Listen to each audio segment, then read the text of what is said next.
Hey, this is Jake. Welcome back to another episode of Battle Stories. This is the first new episode in about a month and a half. I know I originally said I'd be back in mid-October, and here it is November 6th, so my apologies. I'd like to give a special welcome to visitors from Disclosure, the national newspaper of neighborhoods, put out by the National Training Information Center, who ran a little profile piece on me. Basically, the point of this podcast is to share stories of organizing wins and get into some strategy about those wins. Now, the reason for the delay is that I do student organizing, and the beginning of the school year is a very critical time for us. We got to get all the students back into the school system, got to get them back into their organizing clubs and ready to engage in new campaigns. We've got a lot of great work already going on, and I'll be sharing those stories, in the coming weeks. But for the sake of the podcast, let's get right back into it. Now, this week, or over the break, someone had sent me a question about a traffic problem they got in the neighborhood. Specifically, the question said, "There's an intersection on my daily commute that causes me at least a 5-minute delay every morning. My only way to work is on a 2-lane state road that gets backed up for miles due to really poor design. What is the best solution to the problem, and how do we get it fixed?" He then goes on to actually ask about a number of particular traffic solutions. Should we get a roundabout here? Should we get a stop sign put in here? Should we add a lane here? And basically, my answer to him is that don't worry about the solution. When it comes to traffic planners, you just have to make your problem their problem. Or better yet, find out who their immediate elected boss is and make this kind of stuff their problem. As a community organizer, I've actually worked on a couple issues that are very similar, and I recommended to him that he take a couple days off of work and go to the most congested place in the morning or in the evening, as it may be, and hold up a large sign that says, "Late? Call Joe Brown at 555-5555 and tell him to fix this mess." Now, if he can generate a few phone calls and make this, especially in the election season, some sort of election time liability to this particular individual, then, he's likely to, at least generate some real progress on this issue, regardless of all the other factors, regardless if it's a safety liability, regardless of what the budgetary constraints look like. But make sure that you use someone by name, though. You just saying call the city commission isn't good enough. Call the county council. That's not good enough. Or whoever the power is in your, however it works in your part of the country. What you need is to actually name someone's particular. Call John Doe and tell him to fix this mess. When it comes to this kind of campaign, my usual steps on winning basically go like this. The first step in the process is research, and here you're really trying to accomplish two things. First, you need to know enough about the problem to actually recommend a solution for it. Second of all, and I think most importantly, you have to figure out who can give you what you want. Every campaign has to have a target, and all your activities in the campaign have to be targeted to that individual. Now, one of the most common ways to do that is what a lot of organizers call a power analysis.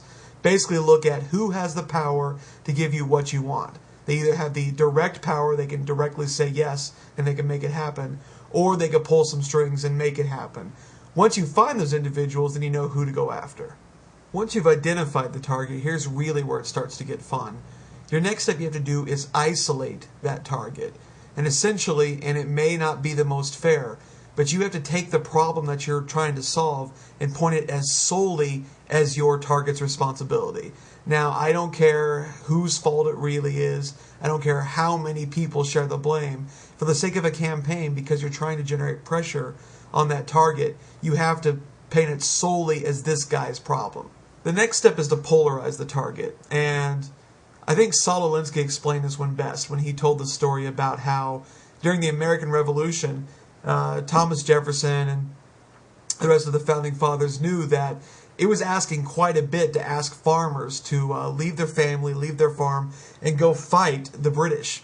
So essentially, the founding fathers, when they wrote the Declaration of Independence, they listed all the wrongs that Britain's ever accomplished and made them seem like total asses. Because they had to stir up people, they had to get the fight going. Had they told the truth, had they really said, well, Britain's about 60% wrong, and maybe we're about 20% wrong, they knew that wouldn't work. You can't get people to leave their families for over 40%.